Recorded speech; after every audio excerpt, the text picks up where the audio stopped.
आज की short analysis में हम डिस्कस करेंगे कैंटेबिल रिटेल इंडिया स्टॉक के ऊपर। और दोस्तों ये एक तरह का फॉलोअप वीडियो भी है। आज से ठीक 1 महीने पहले हमने हमारी चैनल पर ये स्टॉक के ऊपर एक डिटेल एनालिसिस वीडियो डाली थी, जहां पर ये स्टॉक को बॉटम से हमने एक ज़बरदस्त चार्ट पैटर्न के थ्रू प्रेडिक्ट किया था।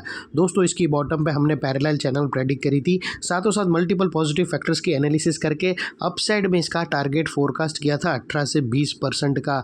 और जैसे हमारे कई स्टॉक के टारगेट हिट होते हैं बाई साइड पे, सेल साइड पे, सिमिलरली दोस्तों ये स्टॉक का भी बाई साइड का हमारा 20% का टारगेट हिट हो चुका है।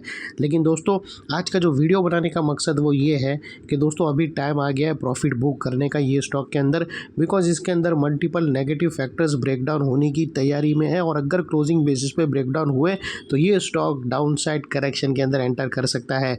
वो लिहाज से दोस्तों यहाँ पर प्रॉफिट बुक करना परफेक्ट है। और अगर किसी को फ्रेश बाइंग करना हो ये स्टॉक के अंदर तो अभी वेट करना, आपको हो सकता है ये स्टॉक लोअर लेवल पे मिल सकता है, लेकिन अपने एडवाइज़र को पूछकर। यहाँ पर कोई भी हमारी बाय सेल होल्ड रिकमेंडेशन बिल्कुल भी नहीं है, ये एजुकेशन पर्पज़ से मैं अपना पॉइंट ऑफ व्यू आप लोगों के सामने रख रहा हूँ। और दोस्तों हाँ, जिस किसी को भी हमारी वो बैक डेटेड वाली एनालिसिस देखना हो, जिसके अंदर सिर्फ 4 हफ्ते के अंदर हमने इतना बड़ा अपसाइड मूव कैप्चर किया वेल इन एडवांस, ये जो आप देख रहे हो ये इतना बड़ा मूव दोस्तों जो हमने कैप्चर किया था, ये सिर्फ 20% हमने कैप्चर किया था। और दोस्तों 4 महीने के अंदर इतना बड़ा, और वो भी ऐसी हाई वॉलेटिलिटी वाली मार्केट में हमने यहाँ पर अपसाइड का टारगेट हिट हुआ था। और अगर वो एनालिसिस देखना हो तो यही वीडियो के डिस्क्रिप्शन में लिंक पड़ा है, जाकर आप ज़रूर देख लेना। और चलते हैं सीधा चार्ट की तरफ। दोस्तों ये वो पैरेलल चैनल थी जो हमने यहाँ पर प्रेडिक्ट करी थी।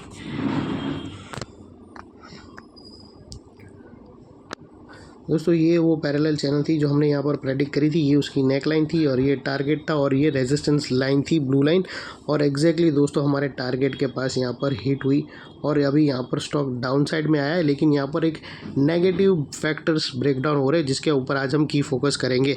तो ये जो पॉजिटिव स्ट्रक्चर वाले पैटर्न है वो मैं निकाल देता हूँ और फोकस करेंगे नए लेटेस्ट पैटर्न के। दोस्तों अगर आप देखो तो ये वो बॉटम थी जहाँ से एक अपसाइड रैली बनी थी एक अपर स्लोपिंग पैरेलल चैनल के थ्रू। और जब तक स्टॉक ये अपर स्लोपिंग पैरेलल चैनल में था, एक्चुअली दोस्तों यहाँ पर ये जो हमने अपसाइड मूव कैप्चर किया, ये एक्चुअल में एक बी वेव था। ये देखो, या ए वेव हमेशा डाउन आती है और फिर बी वेव अपसाइड बाउंस आता है, जो ओवरसोल्ड मार्केट हो जाता है ए वेव के कारण, वो बी वेव की शक्ल में एक बाउंस के थ्रू ऊपर आता है। और वो या फिर बी वेव आएंगी या फिर दोस्तों रिवर्सल आएगा। तो ये अगर रिवर्सल आएगा तो इसके अंदर डबल धमाका बनता है, और अगर रिवर्सल नहीं है, वो बी वेव है, तो फिर वापस सी वेव डाउन साइड में स्टार्ट होती है। तो अगर हम बी वेव को इसीलिए प्ले करते हैं कि बी वेव का भी मूव अपसाइड होता है और रिवर्सल का भी मूव अपसाइड होता है, तो वो लिहाज से हम फर्स्ट बैट अच्छी तरह से उसको कैप्चर कर सकते हैं। तो यहाँ पर जो हमने इसको, हमारी एक्सपेक्टेशन थी कि यहाँ पर इम्पल्स बने, लेकिन इनफैक्ट इम्पल्स नहीं बनी, ये बी वेव बनी। लेकिन बी वेव में हमारा जो फर्स्ट टारगेट था वो हिट हो गया और डबल धमाका नहीं बन पाया, और वो बनना लाजिमी नहीं है अगर बी वेव हुई तो यहाँ पर दोस्तों अभी सी वेव डाउन साइड की तरफ स्टार्ट हो सकती है। यहाँ पर एक लेवल है जिसके बारे में हम डिस्कस करेंगे, उसके नीचे क्लोजिंग बेसिस पे मिला तो यहाँ से सी वेव डाउन साइड में आएगी और उसके टारगेट भी हम फोरकास्ट करेंगे। तो जब तक स्टॉक ये अपर स्लोपिंग पैरेलल चैनल में था, यहाँ पर बाउंस मेंटेन था बी वेव का और back to back higher highs trigger हुए। फ्रेंड्स अगर आप देखो तो फर्स्ट हाई राइज यहाँ रजिस्टर हुआ, सेकंड हाई राइज यहाँ पर, थर्ड और लास्ट हाई राइज यहाँ पर। और जैसे ये upper sloping parallel channel downside में ब्रेक डाउन हुई, फर्स्ट टाइम दोस्तों इसके जो हायर हाइज थे वो लोअर लोज में थ्रेट हुए क्लोजिंग बेसिस पे, जो हमें कंफर्म करता है कि स्टॉक ऑफिशियली करेक्शन के अंदर एंटर कर चुका है। यहाँ पर हमें 2 मेजर नेगेटिव सिग्नल मिले। अपर स्लोपिंग पैरेलल चैनल जो सपोर्ट का काम कर रही थी, अल्टीमेटली वो डाउन साइड में ब्रेक डाउन हो गई, जिसके ब्रेक डाउन होने से इमीडिएटली वहाँ पर जो अपसाइड बाउंस था वहाँ पर भी ब्रेक लग गई। सेकेंडली इसके जो हायर हाइज थे वो लोअर लोज में शिफ्ट हो गए क्लोजिंग बेसिस पे, जो हमें कंफर्म करता है कि स्टॉक ऑफिशियली करेक्शन के अंदर एंटर कर चुका है। बाई साइड पे खड़े रहना एक बहुत बड़ा ट्रैप साबित होगा, अनलेस एंड अनटिल यहाँ पर कोई नया हायर हाइज या फिर पुराने हायर हाइज के ऊपर क्लोजिंग ना मिले, तब तक बाई अवॉइड बेस्ट डिसीजन रहेगा। और फ्रेंड्स बात कर लेते हैं यहाँ पर डाइवर्शन का।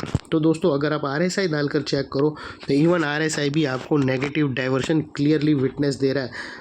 दोस्तों अगर आप प्राइस एक्शन की ये स्विंग देखो तो अपसाइड की तरफ अच्छी तरह से लगे, लेकिन वही सेम चीज़ दोस्तों RSI के अंदर मिस आउट है और ये वो लेवल है जिसके ब्रेकडाउन का हम वेट कर रहे हैं। ब्रेकडाउन हुआ और मोमेंटम डाउन साइड इंटेंसिफाई होगा। और दोस्तों बात कर लेते हैं वो चार्ट पैटर्न की जिसका हमें यहाँ पर वेट है। तो फ्रेंड्स अगर आप देखो तो यहाँ पर हमें एक जस्ट अ मोमेंट दोस्तों, अगर आप देखो तो यहाँ पर हमें क्लियरली एक राउंडिंग दोस्तों हमें यहाँ पर एक राउंडिंग टॉप पैटर्न बनता हुआ दिखता है। लेकिन दोस्तों ये पैटर्न अभी भी ब्रेकडाउन हुआ नहीं है, ये ऑलमोस्ट ब्रेकडाउन के पास है, नेकलाइन के पास ट्रेड कर रहा है। एनी मूवमेंट दोस्तों जैसे ये स्टॉक 257 के नीचे क्लोजिंग देगा, ये राउंडिंग टॉप पैटर्न एक्टिव हो जाएगी। उसने ऑलरेडी नेकलाइन को थ्रेट करने भी आया, लेकिन क्लोजिंग होते होते दोस्तों इनसाइड रेंज के इनसाइड टॉप राउंडिंग टॉप के अंदर क्लोज दिया है।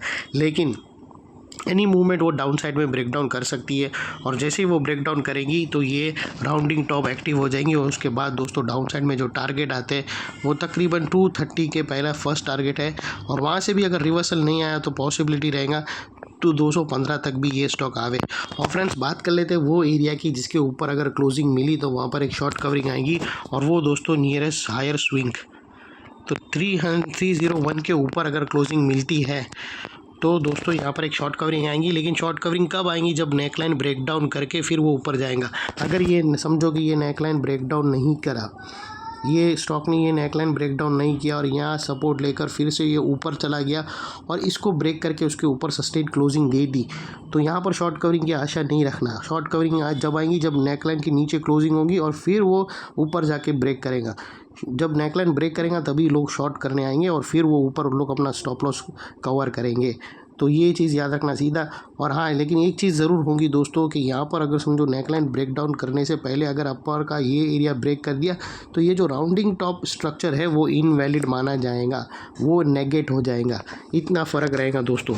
और फाइनली दोस्तों आप लोगों को ये भी बता दूँ कि नेकलाइन के पास का ये वाला एरिया बहुत ही इंपॉर्टेंट एरिया बनकर ट्रिगर होगा अगर क्लोजिंग बेसिस पे ये थ्रेट होता है तो, बिकॉज मल्टीपल नेगेटिव फैक्टर्स हमें यहाँ पर एक्शन में आते हुए मिले। यही एरिया पे दोस्तों हमने अपर स्लोपिंग पैरेलल चैनल को डाउन साइड में ब्रेकडाउन होता हुआ देखा, हायर हाइज लोअर लोज में शिफ्ट होते हुए मिले।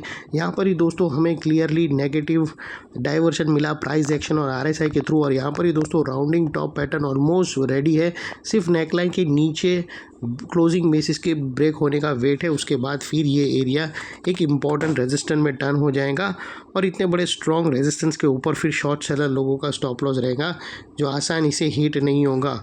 और अगर एनी चांस हिट हो गया तो दोस्तों नो इफ नो बट सीधा स्टॉप लॉस देकर ट्रेड को शॉर्ट सेलर लोग वाइंड अप करेंगे। ये थी हमारी शॉर्ट एंड स्वीट एनालिसिस। अच्छी लगी तो प्लीज़ चैनल को लाइक शेयर सब्सक्राइब ज़रूर करना। Thank you. जय हिंद।